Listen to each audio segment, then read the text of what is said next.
ओम शांति। ओम शांति। सभी एक साथ मिलकर प्यार से, दिल से कहेंगे ओम शांति। ओम शांति। ओम शांति। ओम शांति। ओम शांति। ओम शांति।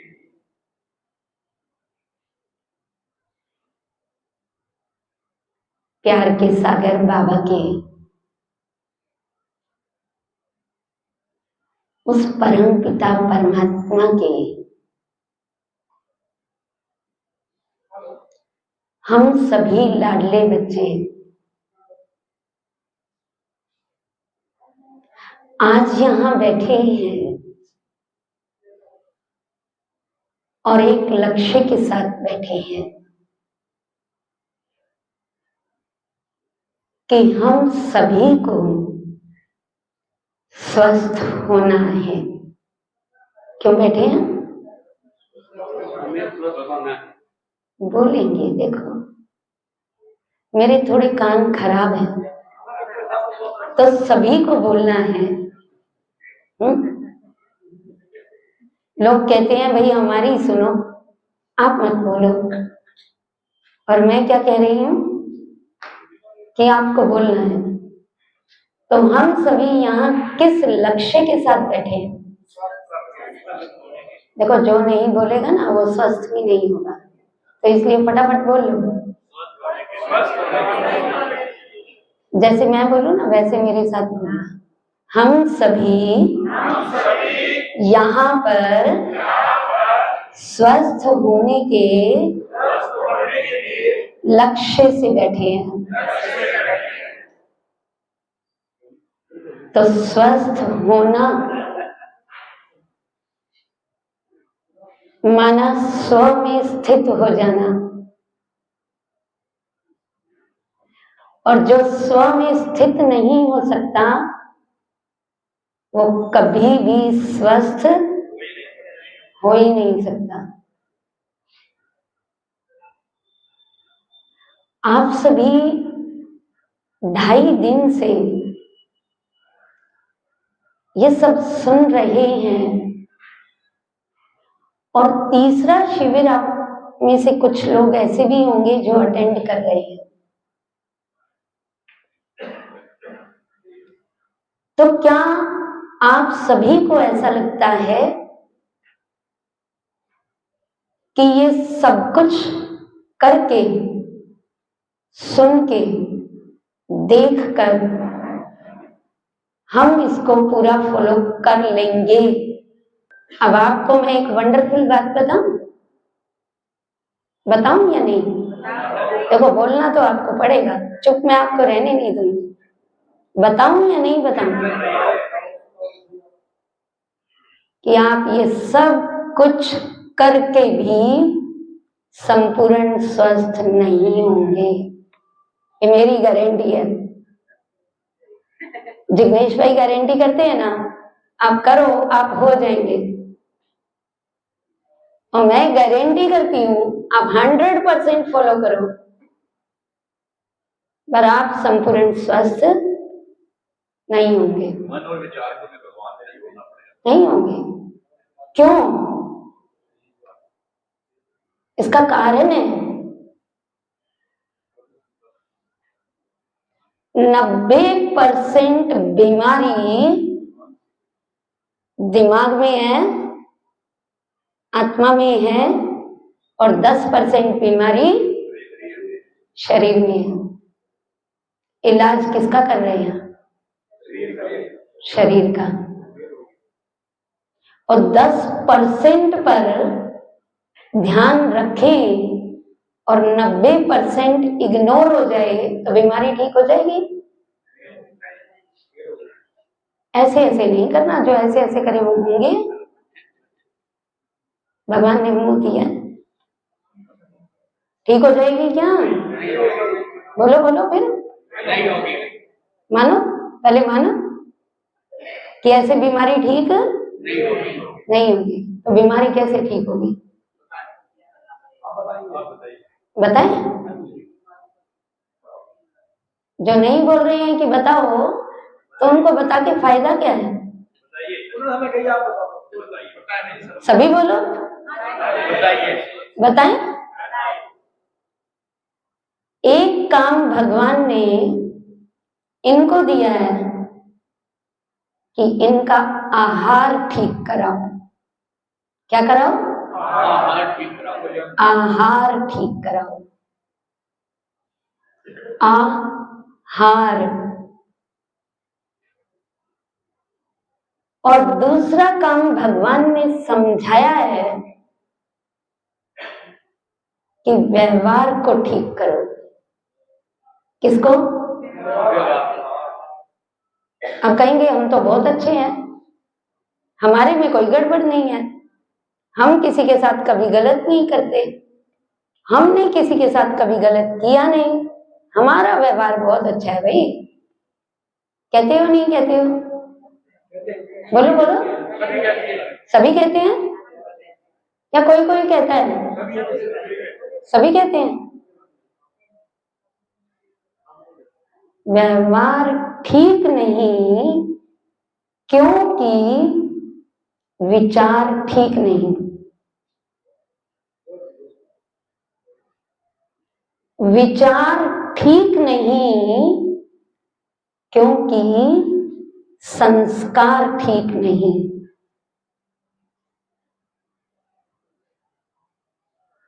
और संस्कार ठीक नहीं क्योंकि कुछ कैरी करके चल रहे हैं। एक जन्म नहीं, 63 जन्मों के संस्कार साथ लेकर चल रहे हैं। ऐसा है या नहीं है? बोलो ना, बोलो ना। ऐसा है? संस्कार कितनी तरह के हैं बताओ? कहां से आते हैं संस्कार? परिवार से आते हैं, बहुत अच्छे। और कहां से आते हैं संस्कार? अनुभव से, एक्सपीरियंस से। और कहां से आते हैं? पिछले जन्म से। और कहां से आते हैं? वातावरण से। और कहां से आते हैं? शिक्षा से। और कहीं से भी आते हैं? समाज से। और कहीं से भी आते हैं? ऑब्जर्वेशन से। और कोई सोर्स है? कविता बहन? अंदर से आते हैं। अंदर फैक्ट्री लगी है। गिनना है, ऐसे उंगली करके गिनना है। पहला संस्कार आता है पूर्व जन्मों के कर्मों का संस्कार। 3 साल की बच्ची है, बहुत सुंदर डांस करती है। 2 साल का बच्चा है, बहुत अच्छा गाता है। किसने सिखाया? कहेंगे पिछले जन्म के संस्कार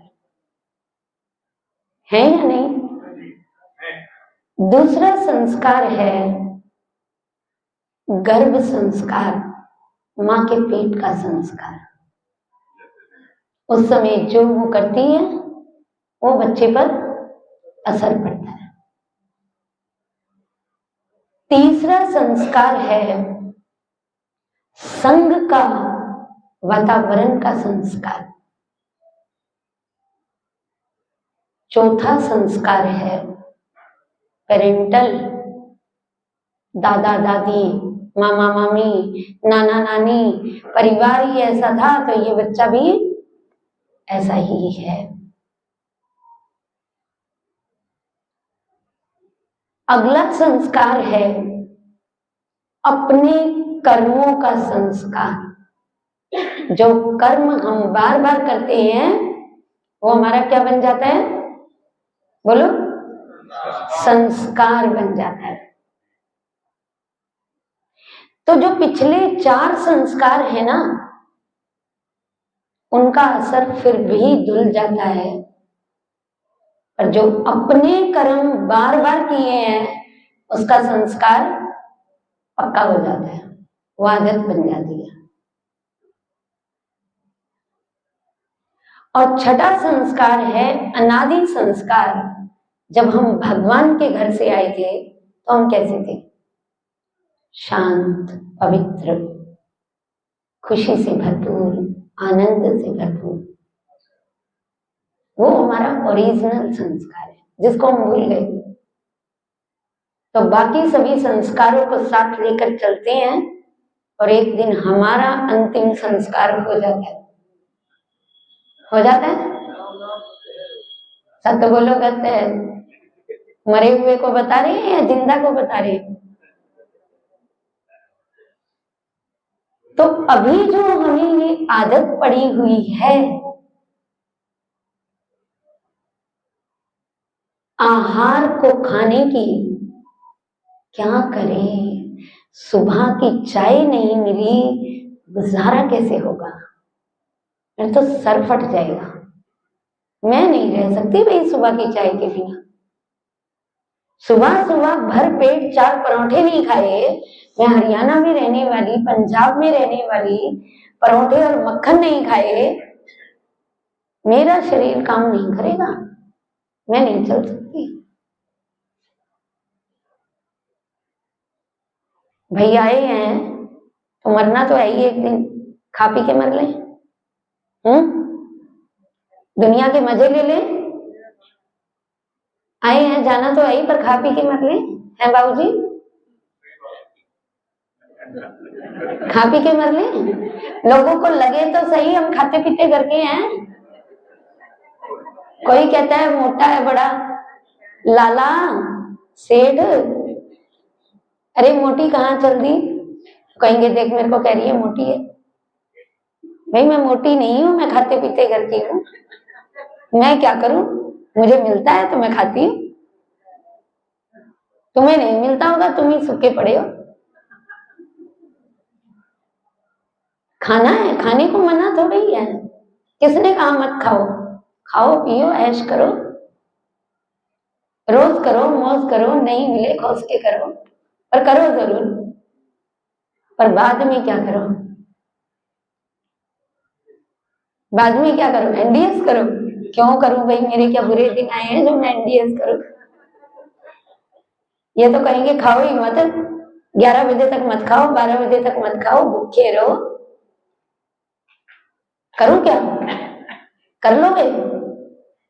सुन के जाओगे, फिर गुब्बारे की तरह हवा निकल जाएगी। 2 महीने बाद कहोगे ना ना ना, हमसे ना हो पाएगा। रियलिटी को सामने देखो कि रियल लाइफ क्या है और रील लाइफ क्या है। दीदी कह रहे हैं दूध मत पियो, बच्चे हैं, अब घर में दूध नहीं पिएंगे, पढ़ने वाले हैं, क्या उनका हाल होगा? मेमोरी तो बिल्कुल ही चली जाएगी। दीदी इतने पैसे तो हमारे पास है ही नहीं कि हम बादाम घोट घोट के पिला दें, खिला दें। बादाम खरीदने के पैसे ही नहीं है, तो बच्चों की याददाश्त कैसे तेज होगी? बच्चों का शरीर कैसे काम करेगा? मिथ जो मैं आई थी सुन रही थी कि ये मिथ है, बिना दूध के तो जीवन संभव है नहीं है? है? है? मान रहे, पहले नहीं मानता था। है? कौन कौन कहते हैं कि है? देखो यहां मत मानना, वो हाथ उठाना जो आज के बाद यहां से बाहर निकल के दूध ही नहीं पिएंगे, ना चाय पिएंगे, ना कॉफी पिएंगे, ना दही खाएंगे, ना मक्खन खाएंगे, ना घी खाएंगे, ना पनीर खाएंगे। केवल वो हाथ उठाना। पक्का? देखो भगवान देख रहे हैं। पक्का? नहीं देखा? नीचे हो गया। नहीं नहीं भाई वो खिलाएगी, मैं खाऊंगा। तो दूसरा इसका ऊपर कर, इसका ऊपर कर। अब मैं आपको बताती हूँ, जो जो कह रहे हैं हम नहीं खाएंगे वो जरूर खाएंगे, वो जरूर खाएंगे। क्यों खाएंगे? कहेंगे दीदी हम कह के गए थे हम नहीं खाएंगे, घर में लड़ाई भी हो गई, नहीं खाया, 1 महीने नहीं खाया, 2 महीने नहीं खाया, पर क्या करे बीवी मानती नहीं है। अब बीवी को तो मैं मना भी लेता हूँ, बहू बेटों का घर है, कलेश हो जाता है, बहू बेटे कहते खा लो। मैं सच बताऊं, मैं आई, मेरे को रास्ते में हस्बैंड वाइफ मिले, दिल्ली से आ रहे थे, यहीं बाहर में ही थोड़ा पास में। क्या कहते हैं, आप एनडीएस में जा रहे हो? हाँ। अच्छा, जो अग्रवाल धर्मशाला में लगा? हाँ। अच्छा, आप फॉलो करते हो क्या? मैंने कहा कहते परमानेंट फॉलो होता है क्या?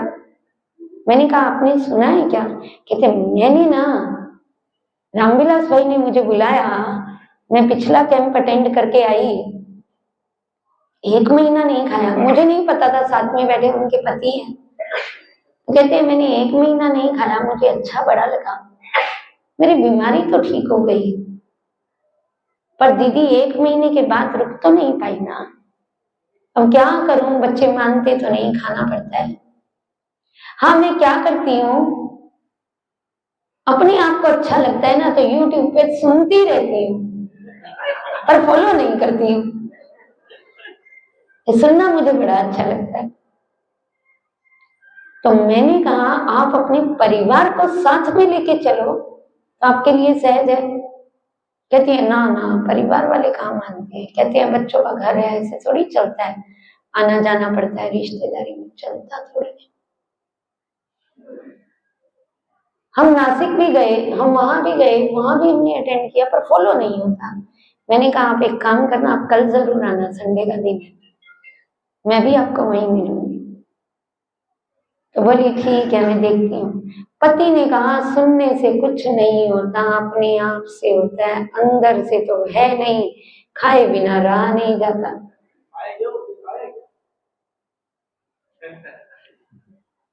तो आपके सामने मैं जीता जागता उदाहरण बैठी हूं कि मैंने कभी भी पैदा होने से अब तक दूध, चाय, कॉफी टेस्ट ही नहीं पता,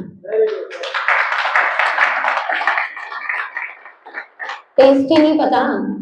चाय का टेस्ट क्या होता है, कॉफी का टेस्ट क्या होता है, मिल्क का टेस्ट क्या होता है, नहीं पता है, कभी लिया ही नहीं। आप में से सबसे हेल्दी कौन है जो कहता है मैं बहुत मेहनत कर सकता हूं? है कोई जो कहे मैं बहुत मेहनत कर सकते हैं? कितना घंटे? 18 घंटे लगा कसी चला। अब 3 ने हाथ उठाया, 2 ने हाथ उठाया, इन 4 को एक साथ लगा लो और मुझे भी लगा लो, हम जीतेंगे। चारों काम अकेले कर लेगी। 200, 400, 500 लोगों का भोजन बनाना है तो कर दो खड़ा। बहुत अच्छा। कौन सी कमजोरी आ गई भाई? कहेंगे दीदी तो बड़े बादाम खाती होगी। दीदी आपका डाइट तो सुनने वाला होगा, आप तो बड़ा फ्रूट भी खाते होंगे, जूस पीते होंगे, भाई दूध दही नहीं खाते तो। मेरी बॉडी में पूरे साल में 1 किलो मुश्किल से शुगर जाता होगा। मिठाई नहीं खाती, शुगर ही पूरे साल में बता रही हूं मैं इतना जाता होगा, और चाहे गुड़ का हो, चाहे चीनी का हो, चाहे किसी का भी हो। तो भगवान क्या कहता है, क्या मैंने तुम्हें बीमार होने के लिए नीचे भेजा था? आपने तो सोचा है कहीं घर में आग ना लग जाए,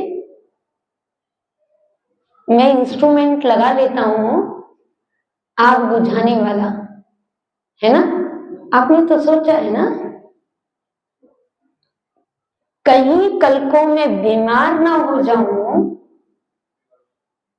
तो मैं अपना बीमा करा लेता हूं, मेडिकल इंश्योरेंस, हेल्थ इंश्योरेंस करा लेता हूं, ताकि खर्चा हॉस्पिटल वाले, इंश्योरेंस कंपनी वाले आपस में बांट ले। सोचते हो ना ऐसा? हाँ, नहीं करते? मैं ना बोलूं, सोचते हो नहीं सोचते? और तभी आप बीमा भी कराते हो, है ना? तो आप मुझे ये बताओ, आपको अपने आप पे यकीन नहीं है क्या जो आपने बीमा करा रखा है? और बीमा कंपनी पे ज्यादा यकीन है और हॉस्पिटल वाले पे ज्यादा यकीन है कि आपने बीमा करा रखा है? भगवान को तो शक ही नहीं था, पूरा विश्वास था कि मैंने जिसको बनाया वो कभी बीमार होगा ही नहीं।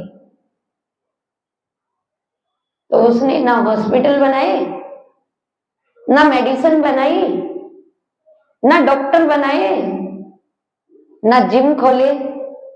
भगवान ने कुछ ऐसा नहीं किया। भगवान ने हमारी बॉडी को ही ऐसा बना दिया कि वो हमेशा सेल्फ हीलिंग मोड पे रहती है, पर हम उस बॉडी से छेड़छाड़ किए बिना रहते नहीं है। रहते हैं? मशीन को छेड़ोगे तो बेचारी गड़बड़ करेगी ना, पर हम इसको छेड़छाड़ किए बिना रहते हैं। आप में से किसके घर में पालतू जानवर है, मुझे बताओ? कुत्ता, बिल्ली या कुछ है? कोई भी ऐसा व्यक्ति है आपके घर में? क्या है? डॉगी है। सुनना अभी, डॉगी बीमार हो जाता है, कभी कभी हो जाता है, फिर क्या करते हो आप? डॉक्टर को दिखा के लाते। सुनना ध्यान से, डॉक्टर क्या करता है? बोलो ना। दवाई देता है, इंजेक्शन लगा देता है। उसके बाद आप क्या करते हो? ठीक हो जाता है। आप पैसे नहीं देते? वो बात तो भूल ही गए। अब डॉगी को लेकर के गए डॉक्टर के पास, डॉक्टर ने लगाया इंजेक्शन और साथ में ले लिए पैसे, और आकर के वो हो गया ठीक, ये हो गए खुश। अब एक डॉगी जंगल में भी था, वो गिर गया, टांग टूट गई, शेर ने पकड़ लिया, जख्म हो गया बहुत बड़ा। उसको डॉक्टर के पास कौन लेके गया? बोलेंगे नहीं, शेर लेके जाएगा क्या? कोई नहीं लेके जाएगा। और क्या वो डॉगी ठीक नहीं होगा? भाई इनका तो प्राण सूख गया था, इनका डॉगी कुछ हो ना जाए, भाग गई डॉक्टर के पास। और वहां वो डॉगी कैसे ठीक हुआ? उसको कौन सा डॉक्टर गया? नेचुरल डॉक्टर है ना, उसकी बॉडी में डॉक्टर है ना, इंस्ट्रूमेंट है ना। उस इंस्ट्रूमेंट को आपने फेल कर दिया तो आप भागो डॉक्टर के पास। इंस्ट्रूमेंट को फेल ही क्यों करो जब कुछ ठीक करने की नौबत आए? फेल ही ना करो। ये सबसे बड़ी बात है कि भगवान ने इस बॉडी को इस तरीके से डिजाइन किया है और इसका भोजन इस तरीके से डिजाइन किया है कि आपको किसी बीमारी की कोई डर नहीं है, और आ भी जाए तो हील करने के लिए क्या है, हमारी बॉडी में इंस्ट्रूमेंट ऑटोमेटिकली फिट है और हम हिट है। तो भगवान ने मुझ आत्मा को ऐसा परफेक्ट बनाया है जिसके लिए मैं गर्व से बोलती हूं कैसी भी परिस्थिति में, कैसे भी हालात में, कैसी भी बीमारी में मैंने कभी भी मेडिसिन नहीं लिया। ना सिर्फ मैंने, मदर ने, सिस्टर ने, फैमिली में मेडिसिन ही नहीं लिया। तो आप कहेंगे दीदी बीमार ही नहीं हुए होंगे। ऐसा आएगा ना ख्याल कि ऐसी कोई मेजर बीमारी नहीं होगी। दीदी आपको क्या पता मेरी बीवी को कितना शुगर रहता है, 400, 500, 600 भी हो जाता है। मेरे बेटे को बीपी हाई रहता है, मुझे बीपी लो रहता है। फैमिली में 36 बीमारियां हैं, आपको तो कभी कुछ हुआ ही नहीं होगा। सुनाऊं मैं? सुनाऊं? बिना बीमारी के तो भाई ठीक होना, दवाई ना खाना कॉमन बात है ना। कॉमन है नहीं है? मुझे ब्रेन ट्यूमर था, लास्ट स्टेज पर आइडेंटिफाई हुआ था।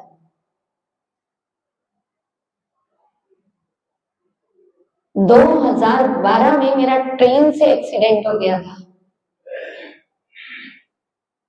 अभी लेटेस्ट, बिल्कुल लेटेस्ट, मेरी अभी 3 हड्डियां टूटी थी। लास्ट नवरात्रे मेरे कुल्ले की हड्डी भी टूट गई थी, मैं कहीं गिर गई थी। 2014 में मेरा रोड एक्सीडेंट हुआ और ये भेजा सब बाहर आ गया था। डॉक्टर ने कहा 20 स्टिचेस लगेंगे। आप समझ रहे हैं क्यों? अचानक है ना, ये तो बॉडी है ना, कुछ भी हो सकता है या नहीं हो सकता? बोलो ना, हो सकता है। क्यों हो सकता है? पिछला कार्मिक अकाउंट हमारे साथ चल रहा है, उसको सेटल करना जरूरी है। आप आहार को ठीक करके अभी का व्यापार तो ठीक कर लेंगे,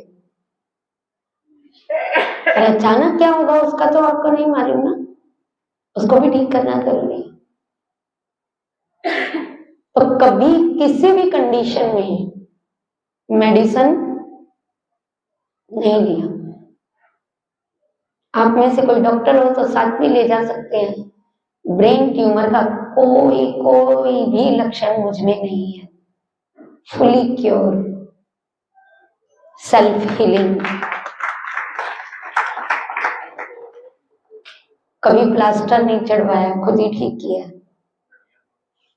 बॉडी अपने आप हील करती है, खुद कर रही है,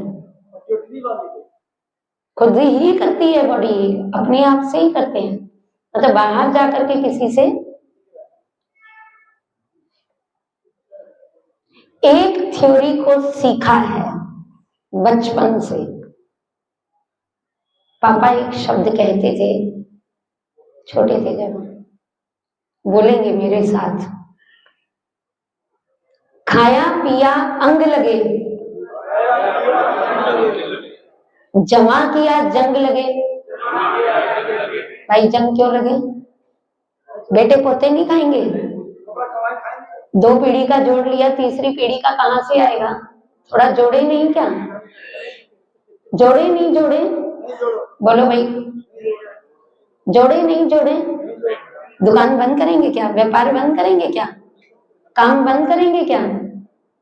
कल को बीमारी आई तो कौन देके जाएगा आपको पैसा? बोलो, ऐसे नहीं होता है। प्रभु क्या ठेकेदार लगा आपका? आपको ठीक करेगा। गलतियां आप करो, मेडिक्लेम जमा किया ना आपने, खाया पिया अंग लगे, जमा किया जंग लगे, पर यूं किया संग चले, यूं किया। जो दिया वो संग चले। तो आपको ऐसे ऐसे करके खत्म करना है या ऐसे लपेट के यहां रख करके जंग लगाना है? या यूं करके साथ लेकर जाना है? बताओ, ऐसे करना साथ लेके जाना है ना? आप लेकर जाना। तो यूं किया संग चले, उस थ्योरी को समझते हुए हमारी पूरी फैमिली में किसी का कोई बैंक अकाउंट नहीं, कोई डिपॉजिट नहीं, कोई सेविंग नहीं, कोई इंश्योरेंस नहीं, कुछ नहीं। पापा गवर्नमेंट जॉब में थे, बोलते थे 2-3 तारीख को सैलरी आ जाएगी, 4 हिस्से कर लो, एक माउंट आबू, एक सेंटर पे बहनों को और 2 हिस्से खर्चे के लिए। और 30 तारीख को कुछ बच जाए खर्चे में से तो वो बाबा की गुल्लक में डालना और घर में मत रखना, क्योंकि 2 तारीख को फिर आ जाएगा। और उनकी मैं एक ऐसी बच्ची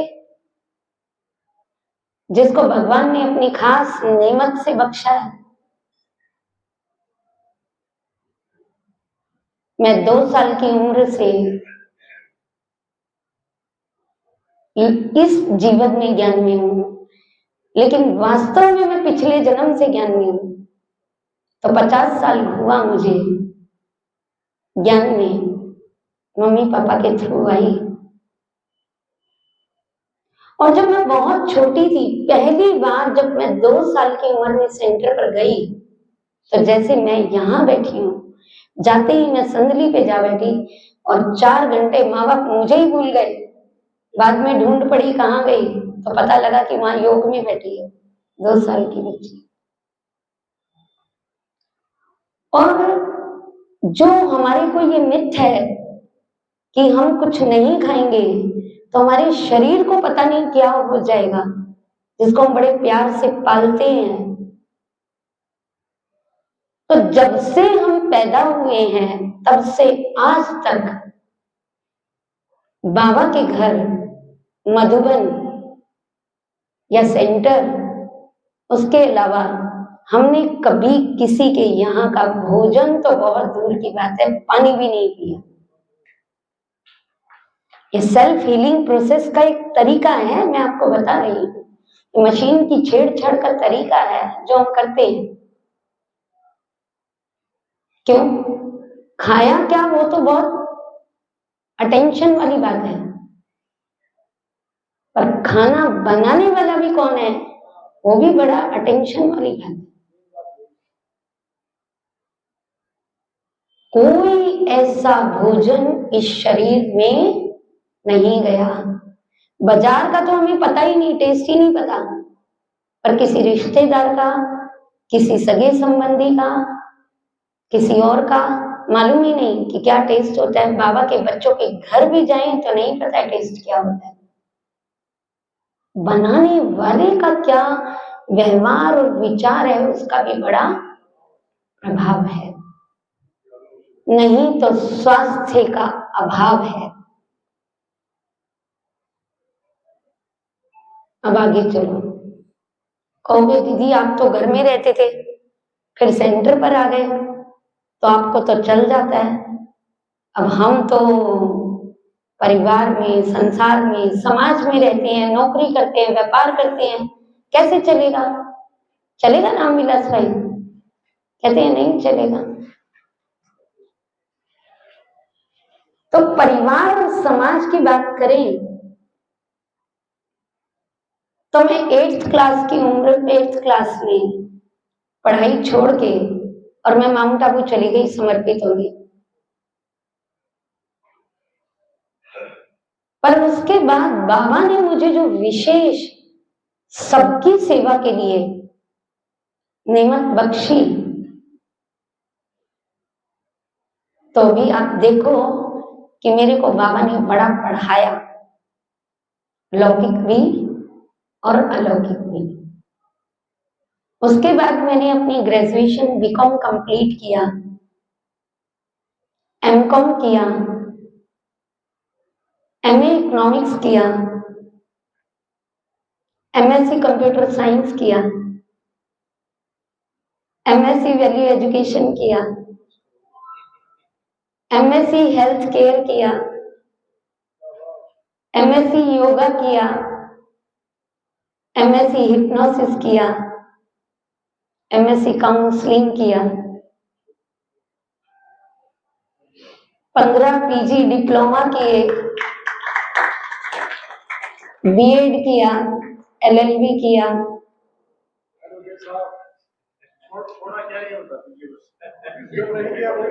MBA फाइनेंस में किया, MBA स्ट्रेस मैनेजमेंट और क्राइसिस मैनेजमेंट में किया, चार्टेड अकाउंटेंसी किया, कहाँ से ले आए? CS फाइनलिस्ट हूँ, अभी PhD चल रही है, और 26 ईयर चार्टेड अकाउंटेंट्स को पढ़ाया। एक सिंगल फेलियर बच्चा मेरे पास नहीं। All India topper, first rank holder बच्चे मेरे पास रहे, जो आज करोड़ों कमाते हैं। और चंडीगढ़ को जब मैं सुनती हूँ तो चंडीगढ़ इन्फोसिस की जो CEO है रोहतक की है, all India topper, first rank holder, बाबा की बच्ची है पूनम जुनेजा। ऐसे ऐसे बच्चे बाबा के घर से निकले हैं। तो ये नहीं कि ये ज्ञान हमें ये सिखाता है, ये मिथ भी है। ब्रह्मा कुमारी में जाओ, सब छोड़ देते हैं, सब छूट जाता है। ये ज्ञान हमें ये सिखाता है जीवन को बैलेंस करके कैसे चलना है। इस पढ़ाई के साथ साथ, इस कमाई के साथ साथ हमारे को कौन सी कमाई करनी है उसका हमें ज्ञान और समझ होनी चाहिए। आज की मुरली में भी बाबा ने कहा, और कुछ नहीं कर सकते तो एक काम तो कर सकते हो, दुआ लो और दुआ दो। कर सकते हैं? कर सकते हैं सभी? कौन कौन कर सकते हैं बताओ? बाकी नहीं कर सकते हैं। कहेंगे हम दुआएं दे तो सकते हैं, पर कोई हमें दुआ ना दे तो हम क्या करें? हम लोग हमें बद्दुआएं देते हैं तो हम क्या करें? हाँ, क्या आ जाएगा? दुआ हमें मिल जाएगी। कोई दे ही ना तो हमें कैसे मिलेगी? खोस लेंगे। ये मजे की बात है। सबसे बड़ी बात, दुआएं खोसी नहीं जाती, दुआएं कमाई जाती है। और कमाने के लिए क्या करना पड़ता है? बोलो, मेहनत करनी पड़ती है। क्या करनी पड़ती है? मेहनत करनी पड़ती है। तब जो मैं इनसे सीखा, सुना अभी 2 मिनट में, कि तप, सुमरन, सेवा। खाली तप करने से भी नहीं, सिमरन करने से भी नहीं, और सेवा भी जरूरी है। अगर वो सेवा नहीं तो फिर दुआएं भी मिल ही नहीं पाएंगी, मिल नहीं सकती। अल्पकाल की मिल सकती है, सदाकाल की। समर्पण भी, सेवा वही कर पाएगा जिसमें समर्पण का भाव होगा। अपने आप को चेक करो, चेक करो। हाथ रखो दिल पर। सभी रखेंगे? सभी हाथ रखेंगे, चेक करेंगे। आज से हम सभी अपना एक अलग से अकाउंट ओपन कर रहे हैं। जो अकाउंट हमारे साथ चलेगा, मैं रोज उसमें कम से कम एक सिक्का जरूर डालूंगा। वो सिक्का है दुआओं का सिक्का। डालेंगे पक्का? देख लो। हाँ, एक दुआ कम से कम रोज कमाएंगे। एक दुआ कमाना तो मुश्किल नहीं है ना। ध्यान रखना, आपने प्रॉमिस किया है। जब आप प्रॉमिस कर रहे थे ना, तो कोई और भी आपके साथ बैठा था। कौन बैठा था? बोलो, कौन बैठा था? भगवान बैठा था। भगवान क्या खाली बैठा है आपके साथ जाके बैठेगा? ना ना, वो कहता है मेरे पास टाइम नहीं है भाई, तू वो अपना ध्यान खुद ही रख। एक और बैठा था साथ में, वो कौन था? वो रावण बैठा था। कौन बैठा था?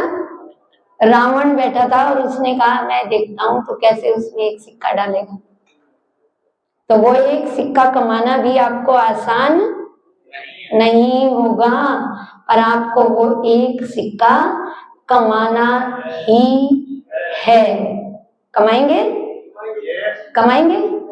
तो चलो फिर आज मैं आपकी 3 फैक्ट्रियों की ओपनिंग करा देती हूँ। कराऊं? है रामविलास भाई, सभी को फैक्ट्रियों का मालिक बना दे? अरे आवाज नहीं आएगा तो फैक्ट्री कौन संभालेगा? मैं मालिक बना के चली जाऊं और आप फैक्ट्री ना संभालो? 3 फैक्ट्रियां खुल गई फिर तो धन खूब आएगा। आएगा ना? पक्का? खूब आएगा। अरे भाई, इनको तो धन की पड़ी है। आपको मालूम है कि अभी अभी आप दिवाली मना के आए हो। कौन कौन मना के आए हैं? बोलो बोलो। अब बोलेंगे नहीं, मेरे को सुनता नहीं। दिवाली किस किस ने मनाई है भाई? जो नहीं बोलेगा उसका दिवाला निकल जाएगा। अभी बोलो, कौन कौन दिवाली मना के आए? सभी ने मनाई है। अब दिवाली से अगले दिन क्या मनाया? अब नहीं बोलेंगे। गोवर्धन पूजा मनाई है। अब वो गोवर्धन किसने उठाया था? जल्दी बताओ। जो नहीं बोलेगा उसके ऊपर पहाड़ टूट जाएगा। बोलो, गोवर्धन किसने उठाया था? पक्का? पक्का है ना? कौन सी उंगली से उठाया था? दिखाओ ना। ऐसे उठाया था। हाथ ऊपर करो। ऐसे उठाया था गोवर्धन पर्वत, ऐसे उठाया। अच्छा, मुझे तो यकीन नहीं है क्योंकि मैंने ऐसा फोटो कभी देखा नहीं कि श्री कृष्ण ने ऐसे गोवर्धन पर्वत उठाया। आपने कहा श्री कृष्ण ने उठाया था, मुझे नहीं लगता, क्योंकि मैंने जो देखा है उसमें कृष्ण ने ऐसे किया है, पर सारे ग्वाल बाल जिग्नेश भाई जैसे, इन सब जैसे, और लट्ठी लगा लगा के खड़े थे। खड़े थे नहीं खड़े थे? बोलो ना, बोलो भाई। रामविलास भाई आप खड़े थे? खड़े थे। और कान्हा ने कहा अरे भाई मैं छोटा सा बालक, मैं क्या करूंगा? तुम्हें नहीं लगता इतना बड़ा पहाड़ है मैं अकेला उठाऊंगा क्या? बोले नहीं नहीं, तू अकेला कहाँ है, हम सब साथ हैं। और लग गए लट्ठी लेके हु, हु, हु। और ऐसे कर रहे हैं जैसे वही उठा रहे हैं। और वो पहाड़ उठ गया। पहाड़ उठ गया, बड़े खुश हो गए। खुश होकर क्या कहते हैं? देख लो कान्हा, हमने भी उठा रखा है। हाँ, हमने भी उठा रखा है। कान्हा भी बड़ा नटखट मुस्कुरा रहा है। हाँ हाँ हाँ, मैं कहाँ उठा पाता, तुमने ही तो उठाया। और उंगली कर ली नीचे धम से। कहते अरे अरे क्या कर रहा है, पकड़ इसको। बोले तुम ही तो उठा रहे हो, मैं अकेले की उंगली से क्या हूं, मैं हटा भी लिया था। बोले ना ना, पकड़ इसको। खट से उसने उंगली लगाई और वो फिर से संभल गया। संभला नहीं संभला? पहाड़ संभल गया ना। तो किसने उठा रखा था? बोलो बोलो। उठा तो वो अकेला भी सकता था, पर विधि का विधान है, जो करेगा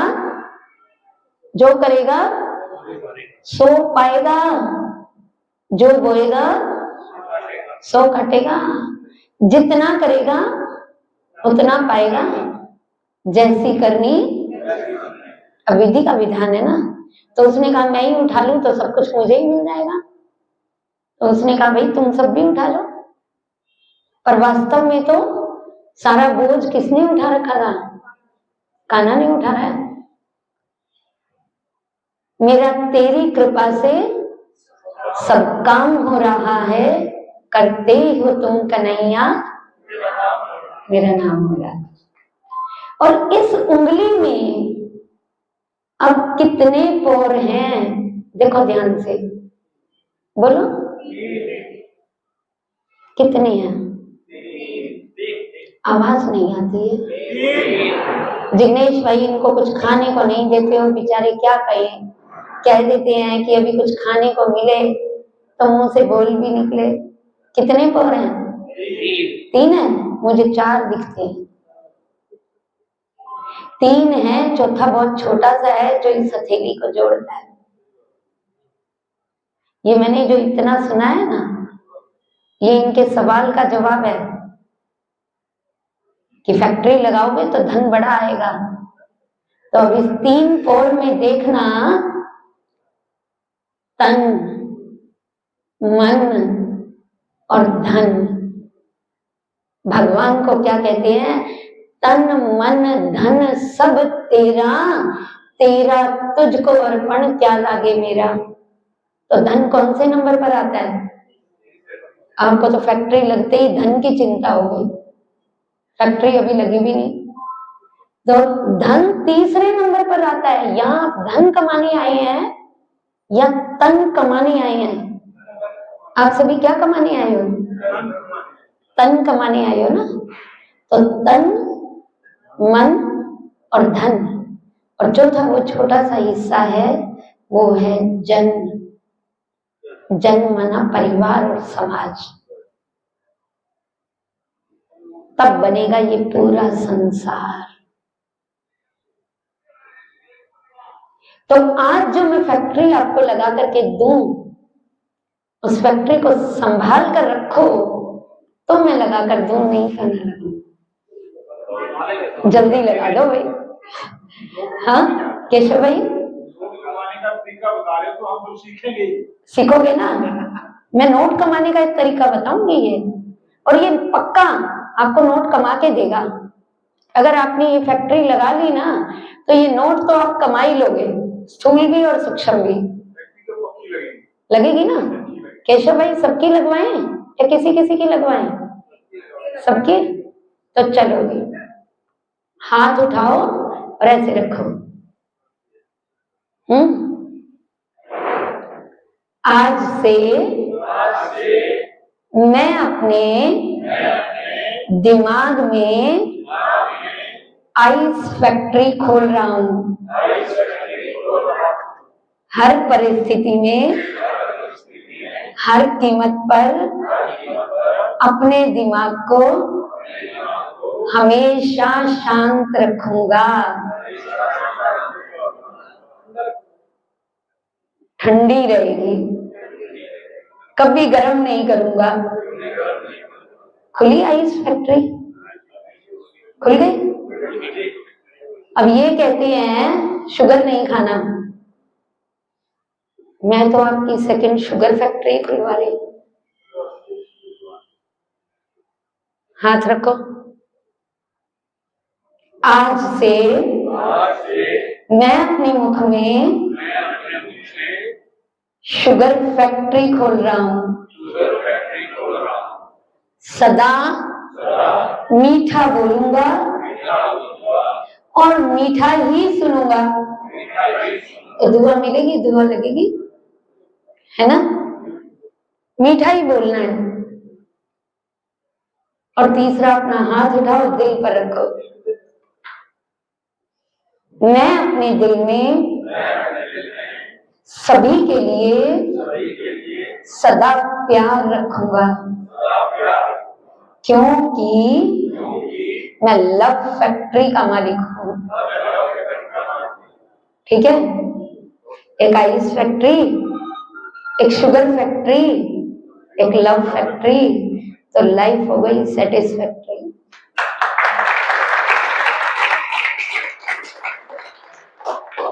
जिग्नेश भाई चाय छुड़ाते हैं ना, क्या कहते हैं? बोलो बोलो बोलो बोलो भाई, आप बोलो, क्या बोलते हैं भाई? रामविलास भाई, छोड़ दिए या छोड़नी है? छोड़ दी? हाँ, किस किस ने छोड़ दी? हाथ उठाओ जरा। छोड़ दी भाई, मेरा तो काम नहीं चलता। अब टी है, बिना टी पिए कैसे काम चलेगा? टी तो पीनी पड़ेगी, तो आपको टी पिलाएं? छोड़ रखी से, छोड़ रखी से। जिग्नेश भाई टी पिलाओ, टी पिलाए बिना कैसे चलेगा? हाँ, 2 साल से टच नहीं किया, तो अभी आपको पिलाते हैं, पिलाएं? पियोगे? लो प्याला हाथ में, जाम से जाम लगना चाहिए ना, है ना?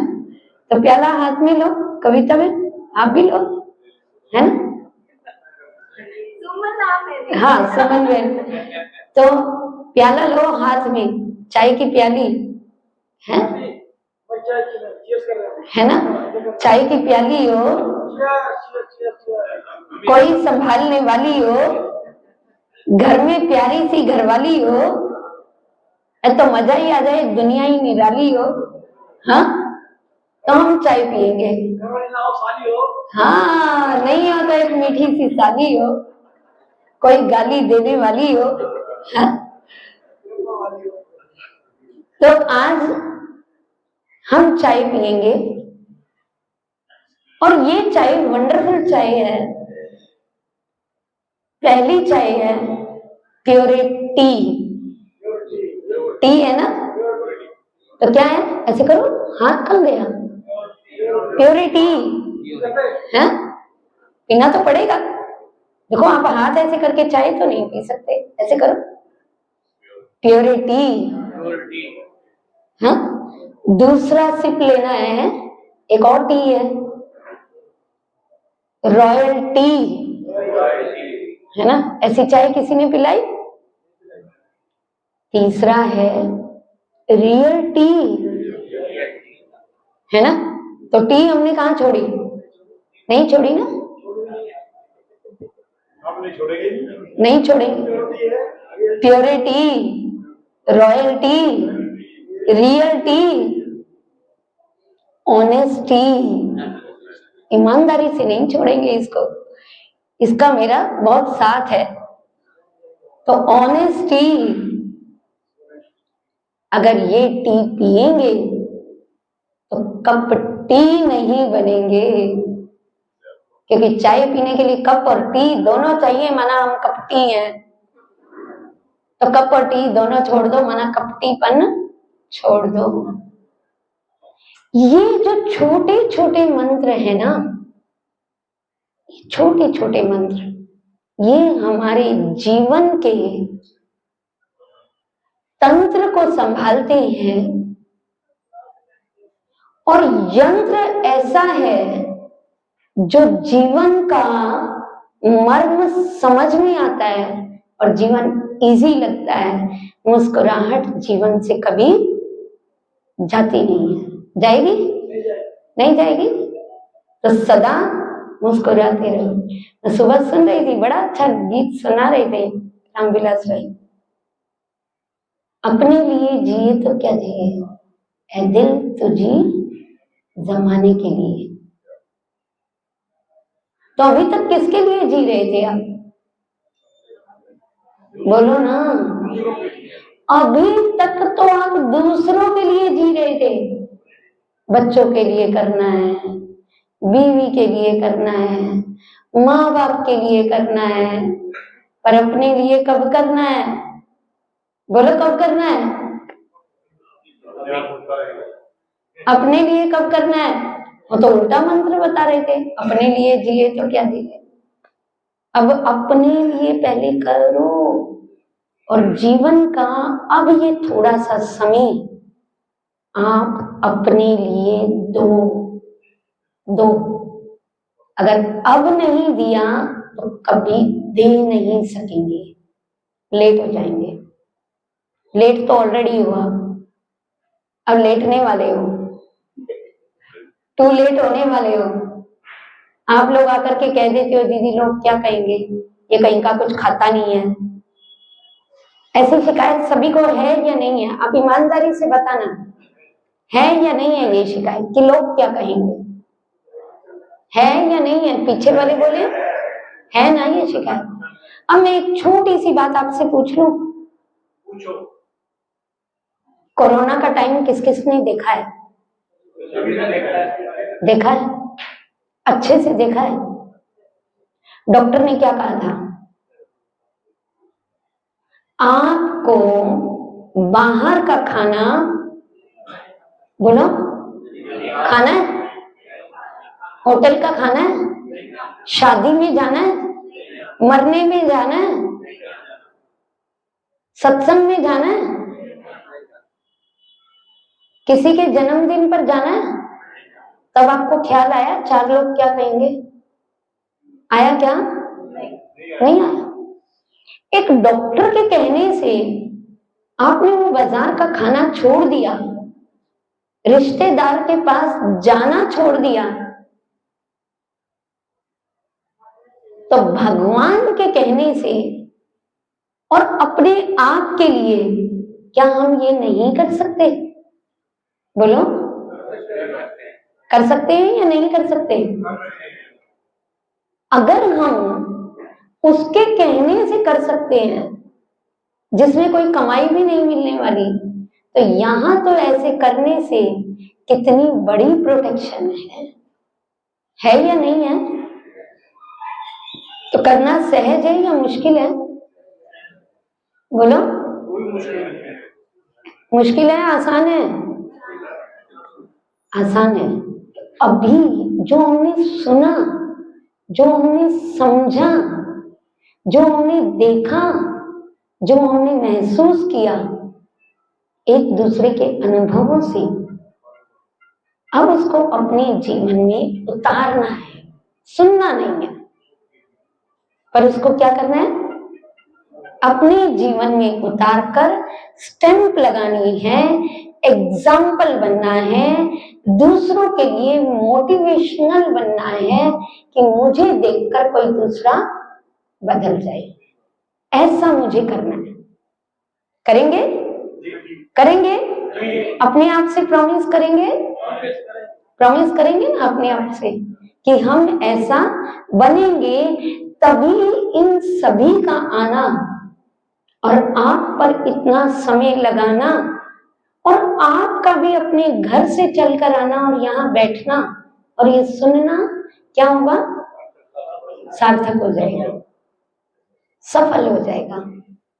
एक एक पौधे से पेड़ बनता है, पेड़ से फल लगता है, फल से बीज तैयार होता है और उस बीज से लाखों बगीचे लगते हैं, दुनिया गुलजार हो जाती है। तो मैं अपने जीवन को एक लक्ष्य के साथ लेकर चल रही हूं।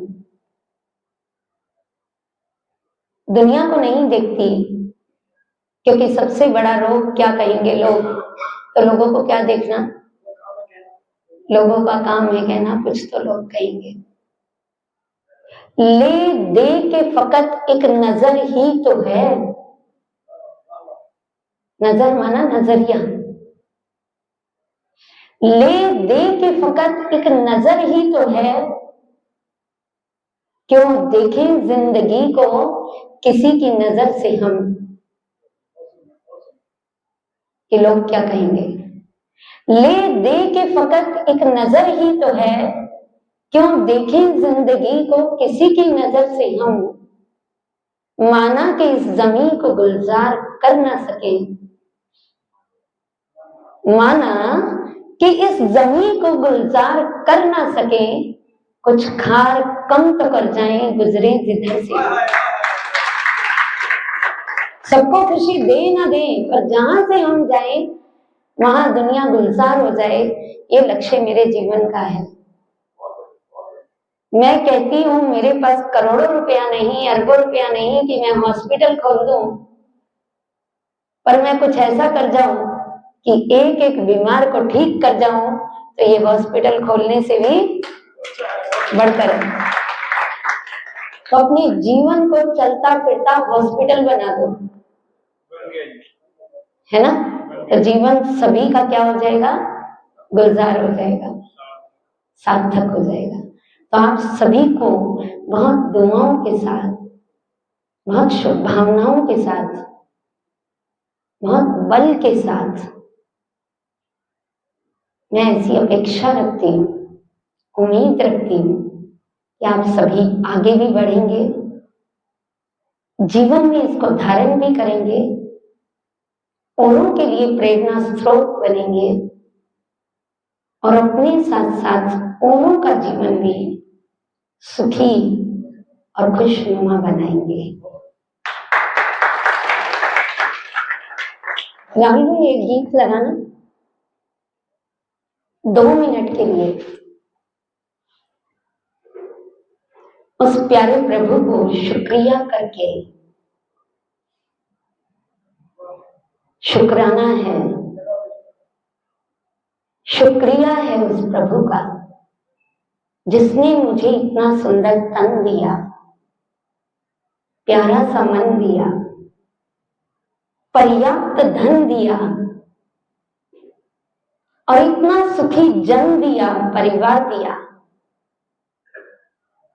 और इतना प्यारा संसार दिया जहां चारों ओर खुशियां ही खुशियां हैं। तो जिसने मुझे इतनी खुशियां दी उसके लिए मैं कितना शुक्रिया करूं? और कम है या ज्यादा है? कम है? तो आप में से कौन कौन ऐसा है जो डेली शुक्रिया करता है? डेली कभी नागा नहीं किया, जिसने कभी नागा नहीं किया हो शुक्रिया करने से।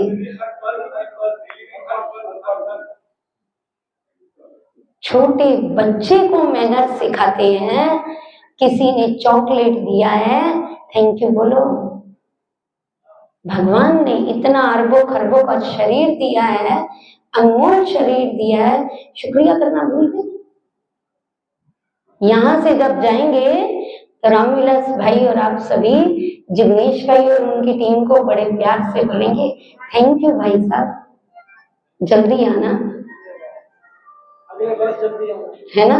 और वो जिसने इतना कुछ दिया उसको थैंक यू करना भूल गए? तो करेंगे ना थैंक यू? करेंगे? चलो।